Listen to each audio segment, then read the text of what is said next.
sobre a parábola do filho pródigo na visão espírita.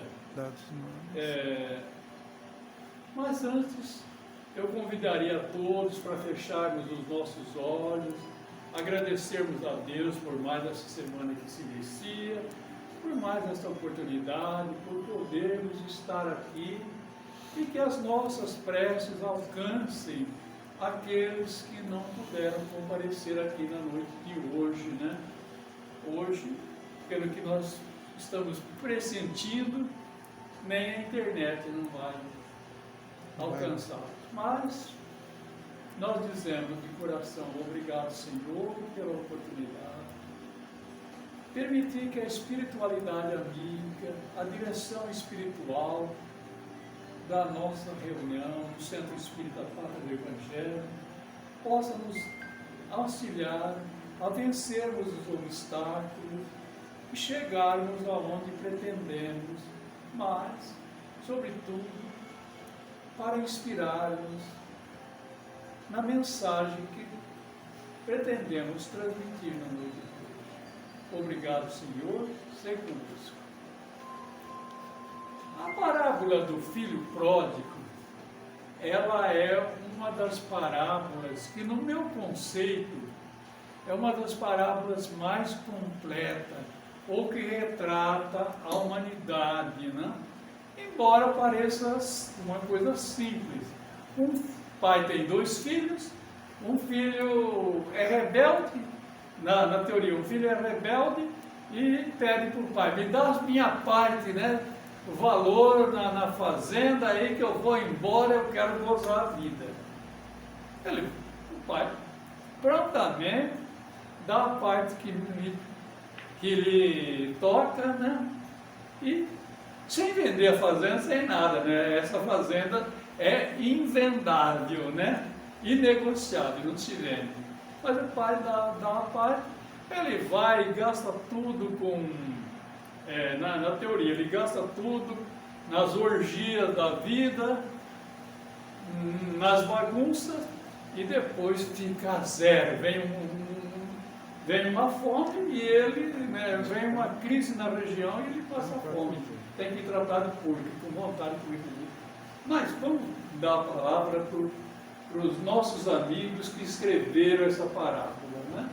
E aí depois o outro filho se zanga porque o pai recebe o filho. Mas vamos lá.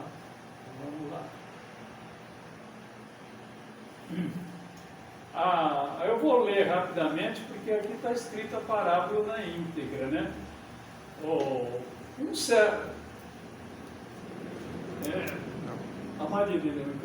certo homem tinha 2 filhos, né? E o mais moço disse ao pai, pai, dá-me a parte da fazenda que me pertence, e ele repartiu por eles a fazenda.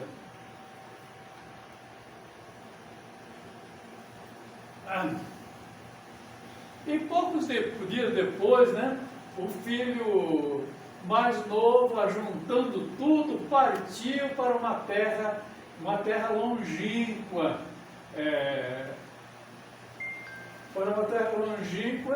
e ali desperdiçou a sua fazenda, vivendo dissolutamente, havendo ele gastado tudo, houve naquela terra uma grande fome, e ele começou a padecer necessidades. É isso sempre que acontece, né? E havendo gastado tudo, houve naquela terra uma grande fome, aí está repetindo, uma grande fome, e ele começou a padecer necessidade, está repetido aí. E chegou-se um dos cidadãos daquela terra, na qual o mandou para os seus campos apacentar porcos. Porque naquele tempo, Jesus aproveita os acontecimentos do tempo. Naquele tempo também, a exemplo das ovelhas que se levavam para os campos, para o pastoreio, também os porcos iam pelos campos para comer o que tinha, né? mas eles tinham comida para os porcos. Então ele foi para apacentar os porcos. Veja que situação. Ele era rico, agora estava cuidando de porco, né? Precisa falar o cheirinho que ele suportava?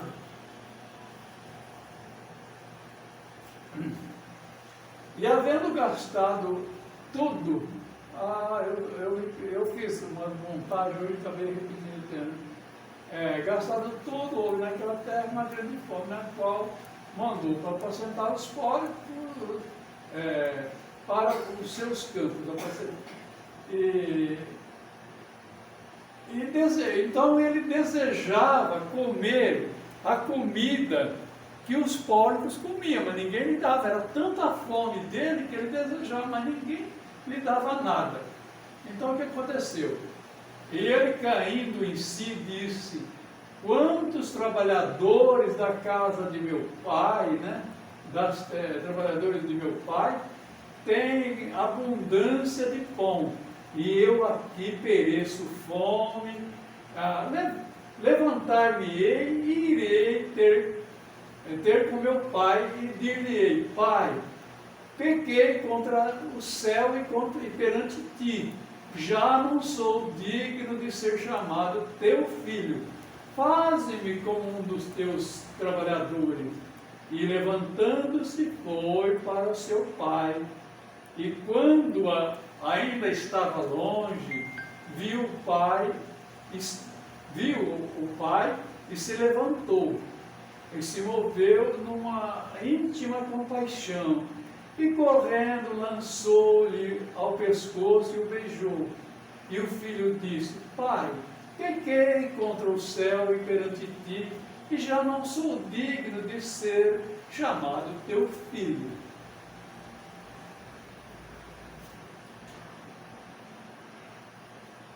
Mas o pai disse ao seu servo: trazei-me depressa a melhor roupa e o vestir.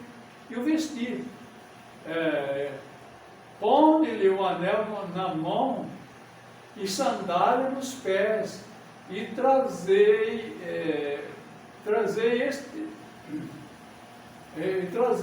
o bezerro cevado e matai-o, e comamos alegremos-nos, porque este meu filho estava morto e reviveu, tinha-se perdido e foi achado. E começaram a alegrar-se. E o filho mais velho estava no campo, e quando chegou perto da casa, ouviu música e danças, né? Aí ele já ficou com a pulga atrás da orelha, né? E chamando um dos servos, perguntou: o que era aquilo? E ele lhe respondeu, ele disse: veio teu irmão e teu pai matou o bezerro cevado, porque recebeu são e salvo. Mas ele se indignou e não queria entrar, e saindo o pai estava com ele. Mas respondendo, ele disse ao pai: eis que te sirvo há tantos anos, sem nunca transgredir o teu mandamento, e nunca me deste um cabrito para alegrar-me com os meus amigos.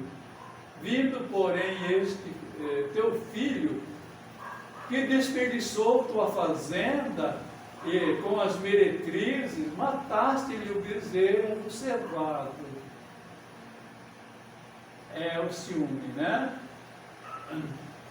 Vindo, porém, este teu filho, que desperdiçou a fazenda, com meretrizes, eu acabei fazendo uma arrumada hoje, ele disse: tu estás comigo e todas as minhas coisas são tuas, mas ele disse-lhe: filho, tu estás comigo todos os dias, e as coisas são tuas, mas era justo que alegremos-nos, regozijamo-nos, porque este teu irmão estava morto e reviveu, tinha se perdido e foi achado. Isso está no Evangelho de Lucas, no capítulo 15, de 11 a 32, né? São os versículos. Então é importante nós pensar, nós refletirmos, porque olhada a parábola do filho pródigo, do ponto de vista, fala assim, mas o pai foi injusto. Acho que qualquer um de nós, tomando isso ao pé da letra, né?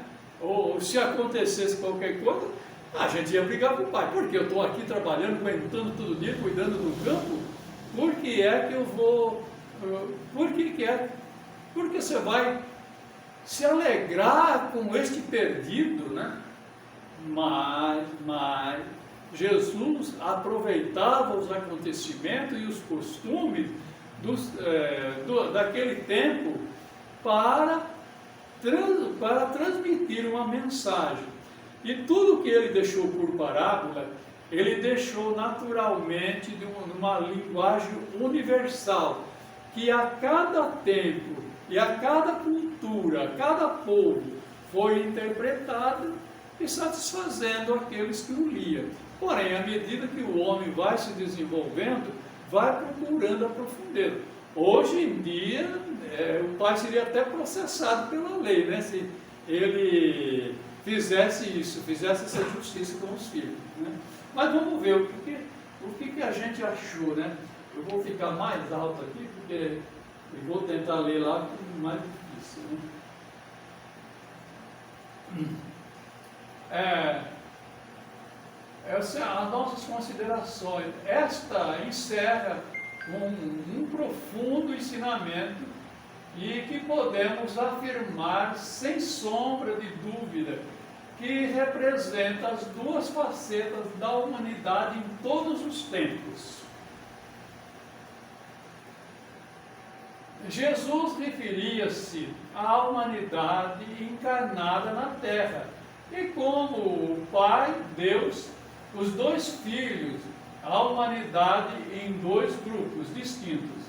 Aquele aspira à liberdade, só pensando em gozar a vida, mas um dia cai na real e se toca que viver na presença de Deus é muito mais seguro e não falta os sustentos para as suas necessidades, e a outra, por interesses egoístas, não se afasta de Deus. A outra parte, por interesse egoísta, não se afasta de Deus.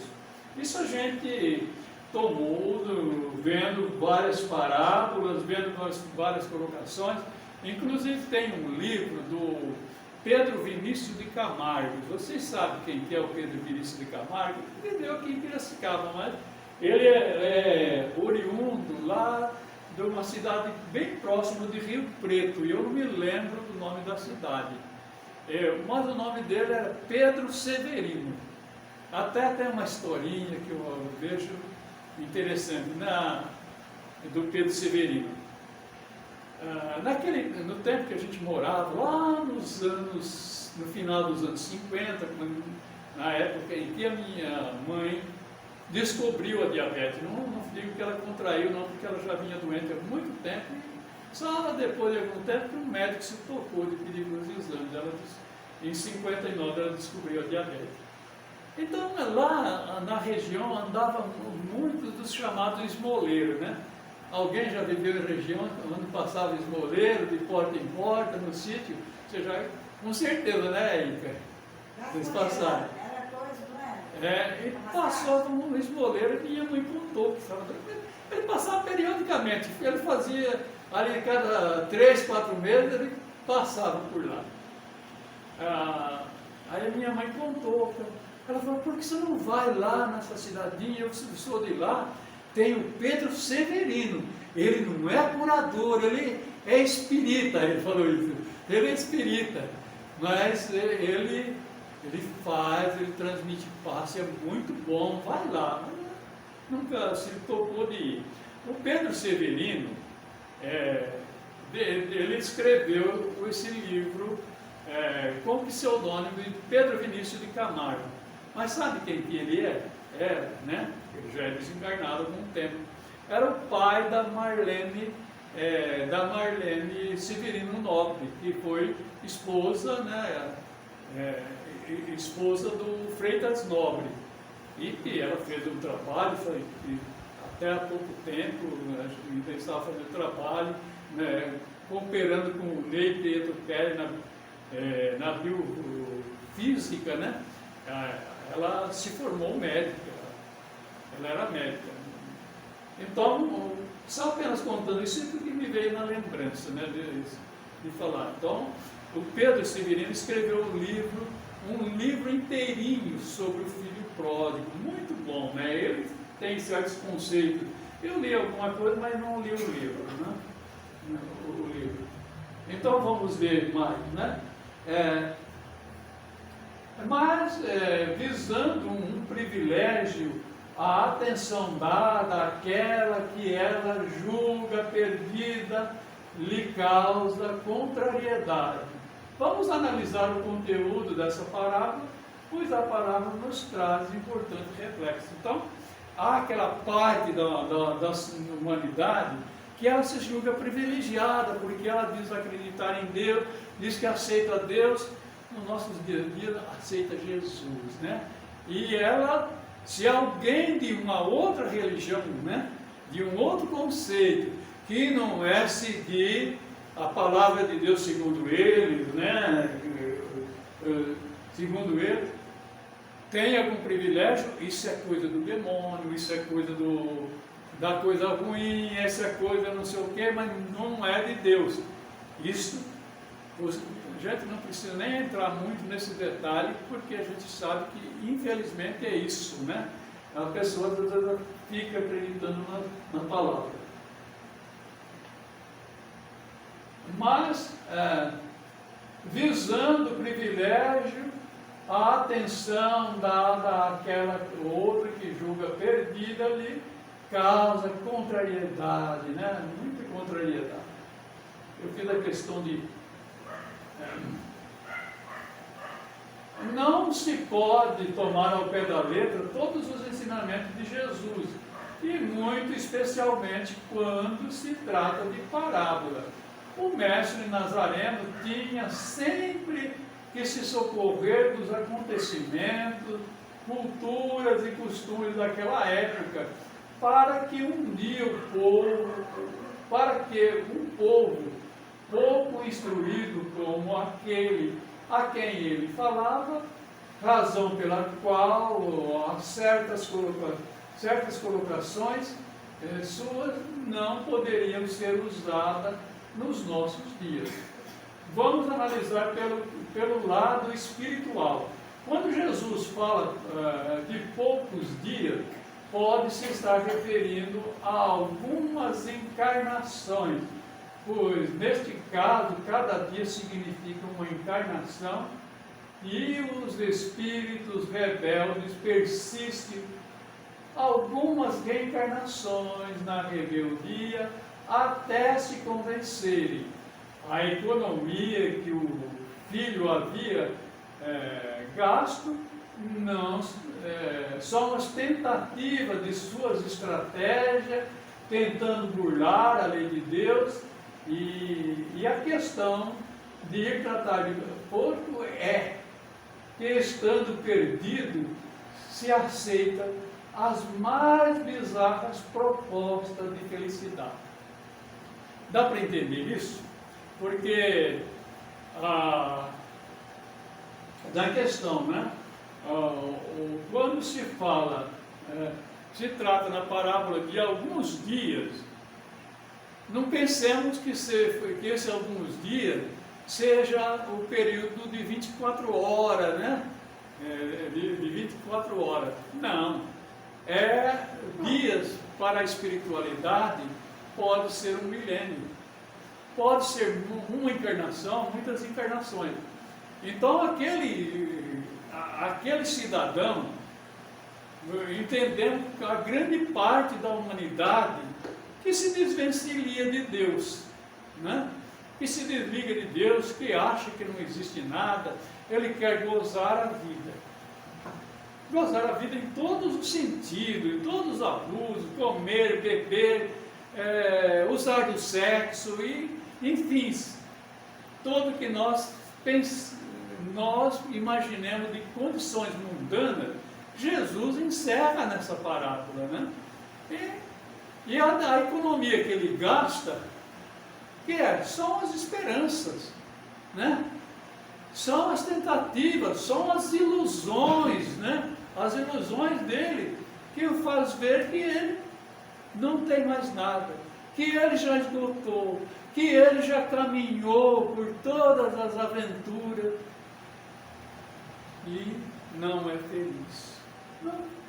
Então, ele vai, porque o que ele vai fazer? Ele está perdido. Aí ele encontra, sai daí, ele vê falar que o fulano lá na frente faz isso, ele faz um milagre, ele vê aquele que lhe oferta o reino de Deus de graça, né? Basta aceitar, e ele vai lutando, né? Ele vai tentando, mas vai se desiludindo de experiência em experiência, até que no dia ele toca, né?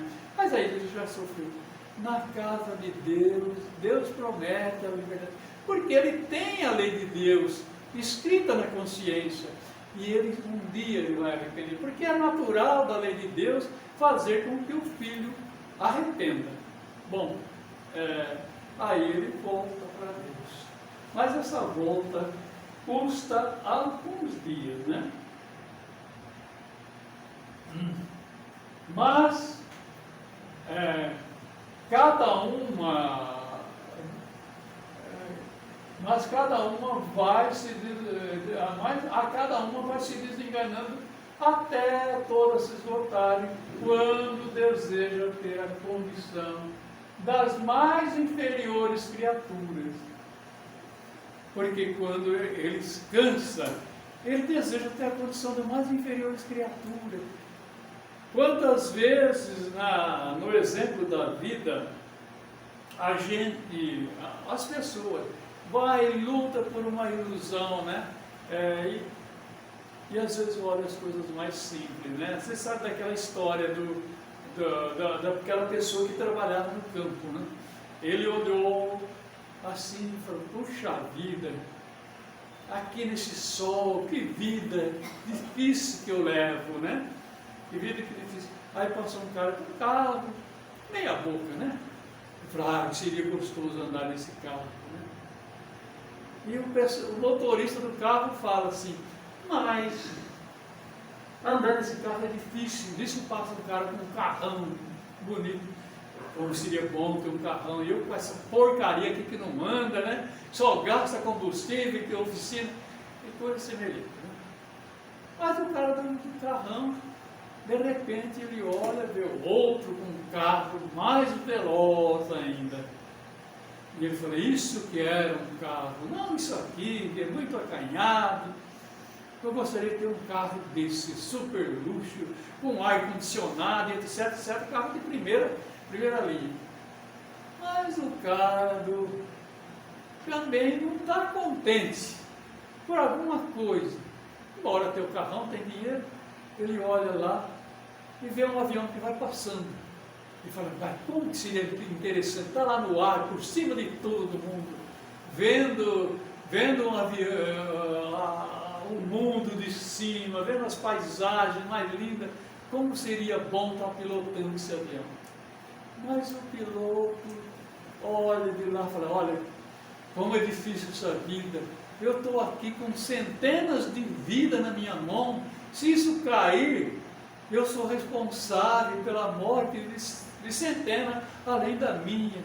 Aí ele olha para baixo e vê aquele lavrador e fala assim: daria tudo para lá no campo, para estar lá no campo, capinando a terra, plantando, à tarde eu vou descansar na minha casa, sem estar distante da minha terra, comer meu arrozinho e feijão, que a minha esposa preparasse, com quiabo, seria muito mais tranquilo que estar com essa preocupação, com essa responsabilidade toda. Quer dizer, conclusão, na vida, às vezes aquilo que nós temos, outro deseja. E às vezes, por mais simples que seja, outro deseja. Então, a gente vai se desencantando e chega à conclusão que as coisas mais simples são as melhores. Então chega o filho pródigo, chegou a essa conclusão, depois de sofrer horrores, né? Mas, porém, essas minhas condições são fruto, essas mínimas condições são fruto de conquistas pessoais, e são intransferíveis, né? Aquelas mínimas condições em que eu desejo ser feliz e as pessoas são felizes. E quando se começa a analisar a bondade de Deus, quando se começa a analisar a bondade de Deus, pois todas as criaturas trazem no bojo íntimo a noção do certo e do errado. Ver a questão 621 do Livro dos Espíritos, onde diz que a lei de Deus está escrita na consciência, só lhe cabendo desenvolvê-la. Mas, infelizmente, o que se faz é desprezar a dádiva divina, acabando por esquecê-la. Na questão 621, Kardec pergunta por que na questão 621A, né? Pergunta, na 621, por que o homem, se o homem traz a lei de Deus escrita na consciência, por que precisaria de profetas e missionários, né? Para lhe relembrar? E os Espíritos respondeu, ele a esquecer e desprezara, né? Então, ele teria que desenvolver isso. Então, quando desenganou-se por si mesmo, o Espírito retorna às leis de Deus. Isso isso pode custar para uns apenas algumas encarnações, para muitos uma infinidade delas, podendo distender-se milênios e milênios, né? Distender-se a milênios, chegando-se aos degredos por não assimilarem o progresso intelectual e moral de seus planetas. Então, aqueles rebeldes, eles são rebeldes, mas a teimosia, o orgulho faz com que eles persistam. E vai, às vezes, para uns custa apenas algumas encarnações, porque para ninguém é de graça. O homem precisa sofrer os desenganos das suas ilusões para ele se voltar para Deus. Mas uns fazem quase que imediatamente, né? Quase que nas primeiras experiências frustradas, ele retorna a Deus, enquanto outros custa uma centena de encarnações, estendendo-se por milênios e às vezes até chegando às raias do degredo, ele não poder acompanhar o planeta na sua evolução, como foram os exilados de Capela, quando a Terra chegou à condição de mundo de expiação e prova, eles vieram para cá. E como está acontecendo agora, que a Terra está passando para um planeta de regeneração, e muitos que estão desencarnando não vão encarnar mais na Terra, vão ser degradados para um planeta onde a coisa está começando, onde não tem as invenções, onde terão todas as necessidades, e aí eles recordarão o paraíso perdido. Mas nós já falamos disso em outra palestra. Isso não, então pode custar os milênios, né? Para assimilar isso, chegando um dia, no entanto, ele pode ser degradado um dia, no entanto, demore o que demorar, já que a urgência é dele, não de Deus, né? Ele depois de ter sofrido as consequências de suas rebeldias, né? Reconhece-se autor de toda a infelicidade e anseia por retornar o mais breve possível. Aí é o chamado caminho da volta, que não é do dia para a noite, que não é de um momento para o outro, não é simplesmente falar, não, vou tomar minha mala e vou voltar. Esse retorno custa muito e muito. Então, quando se sofre, se sofre no resgate de seus desperdícios, aqui é importante uma observação. Então, vamos lá ver essa observação.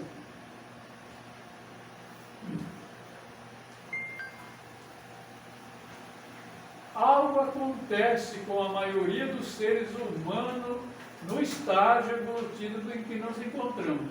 Quando reconhecemos as nossas carências, queremos resolvê-las a um passo de mágica. Então criamos a ansiedade, que nos faz atropelar os acontecimentos, realizando-se mal as etapas a serem experienciadas, perdendo-se muito tempo, e como não se consegue, tendo-se de vivenciar todas as experiências, cai-se na depressão de terríveis consequências. O que acontece muitas vezes para a gente, né? Perdemos muito tempo, vamos avançar um pouquinho do horário, viu? O que acontece muitas vezes? Nós todos temos uma ansiedade, porque nós, por dentro, no íntimo, nós descobrimos que nós estamos perdendo tempo, que nós perdemos muito tempo, e a gente quer recuperar esse tempo. Aí, como não pode, né? A gente quer fazer as coisas com ansiedade. E tudo que nós fazemos com ansiedade, fazemos mal feito. Temos que voltar e repassar. Então, o negócio é viver cada hora a sua experiência. Não querer fazer de repente. Fazer, olhar como fazer, mas nós já perdemos muito tempo. 1 milênio a mais não vai ser nada para nós na nossa economia evolutiva, né? Então, aí como não se consegue, se entra na melancolia, depois na depressão, e na depressão com os males graves. Hoje por que hoje nós temos tanta incidência de depressão? É por isso, porque os seres estão desesperados diante de tanto tempo que se perdeu, de tanto desperdício que se fez. Então há uma necessidade urgente de se ver isso e de se acompanhar as pessoas novas, os jovens, né, as crianças, para não deixar desenvolver isso mesmo. Então cabe ao Espiritismo e cabe à medicina. Nós vamos ter problemas. Eu ainda estava vendo, não sei se alguém viu aquela palestra que eu passei no grupo do Pátria, né, do WhatsApp do Pátria, do grupo Espírita. Eu passei da Neta, ela fez isso em 2020, falando, ainda ela disse que tem uma previsão meio esquisita, uma previsão um pouco preocupante para 2050, o índice da depressão que vai ter. Então precisamos, e nós espíritas conhecedores disso, temos responsabilidade sobre os nossos jovens, né? De orientar, de pensar, de orientar muito mais a nossa vida. Mas isso é tema para outro dia. Deixa eu ver se eu não pulei o negócio aqui. Só um momentinho.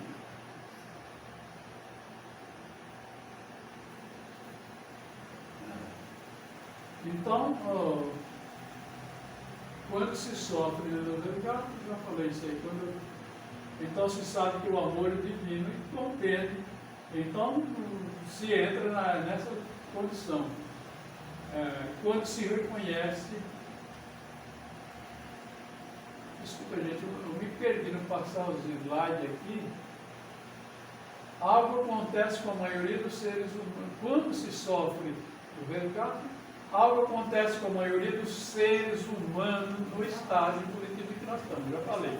Quando se reconhece não ser digno do amor divino, é que já se tornou humilde.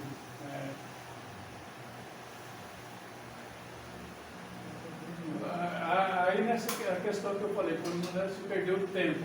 Então, quando se reconhece não se ser digno do amor divino, é que já se tornou humilde. Então, o Espírito passou por todas as experiências e apto a viver todas as etapas de sua regeneração, sem atropelos e ansiedade, disposto a observar a paisagem, né? Porque quando se observa o caminho, se observa as paisagens, a beleza do caminho, da volta, quando se reconhece não ser digno do amor divino, é que se tornou humilde e digno para voltar, então, a ver o beleza do caminho, vencida essa longa jornada de retorno, Deus o recebe com todas as festas no céu, colocando o anel da conclusão da jornada. Esse anel representa a conclusão da jornada. E ele retornou, ele reconheceu e retornou. Da jornada regressiva. E a festa onde todos os servos se alegram é a alegria dos espíritos que já vivem do amor divino, compreendendo-lhe o sublime desígnio. Então a festa dos espíritos fazem essa festa.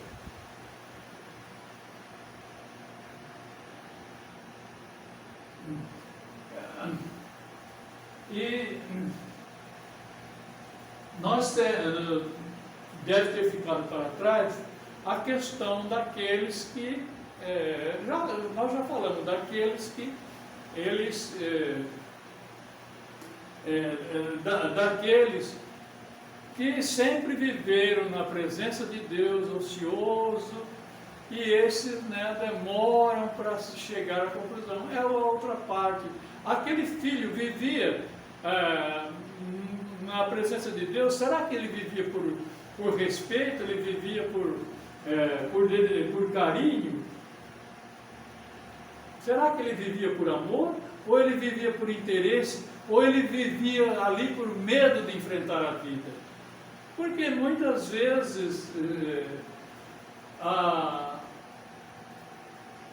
se prefere aquele que erra do que aquele que não faz nada. Daquele que não erra, mas não erra porque não faz nada. Aquele que erra, ele vai aprender. E no seu erro, ele vai demonstrar para muita gente, para muita gente. Mas aquele que fica ali esperando que tudo caia do céu, que Deus lhe dê todas as coisas, esse Deus vai falar, você está sempre comigo e nunca fez nada. Talvez faltou falar isso. Porque mesmo a parábola, essas parábolas, ou essas parábolas foram escritas depois de algum tempo,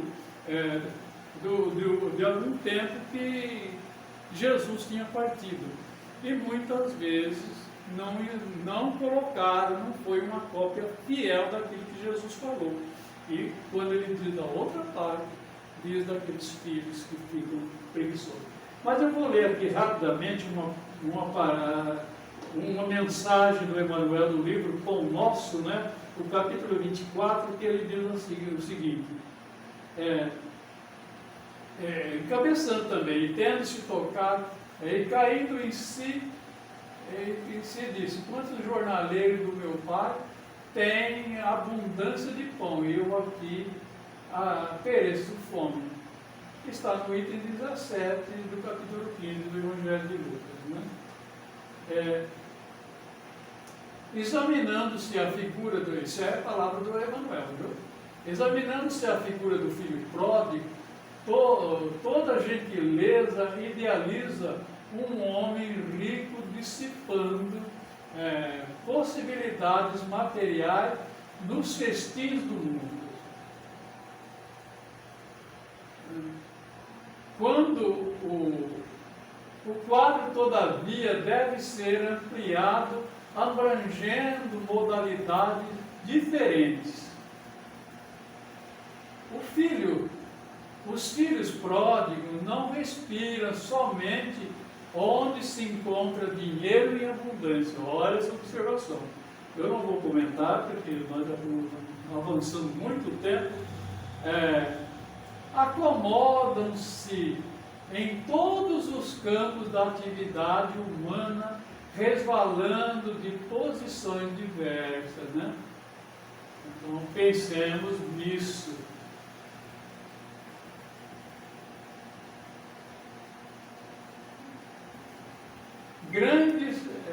Grandes cientistas da Terra são perdulários da inteligência destilando veneno intelectuais indignos da concessão de que foram apinhoados. Artistas preciosos gastam por vezes inutilmente a imaginação e a sensibilidade através de aventuras mesquinhas, caindo afinal no desvão do relaxamento e do crime. Olha a profundeza dessa mensagem.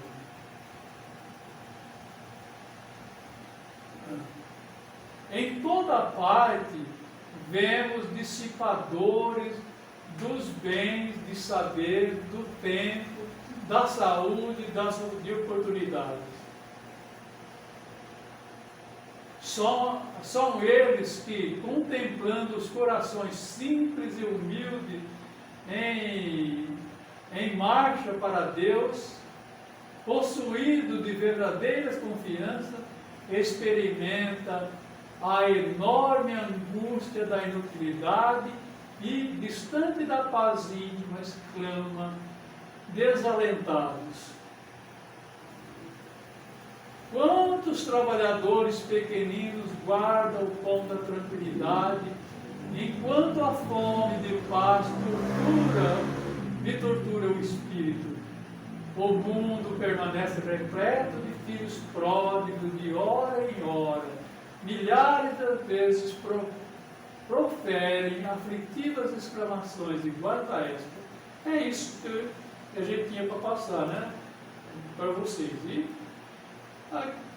eu não sei se tem alguém que precisa de passe.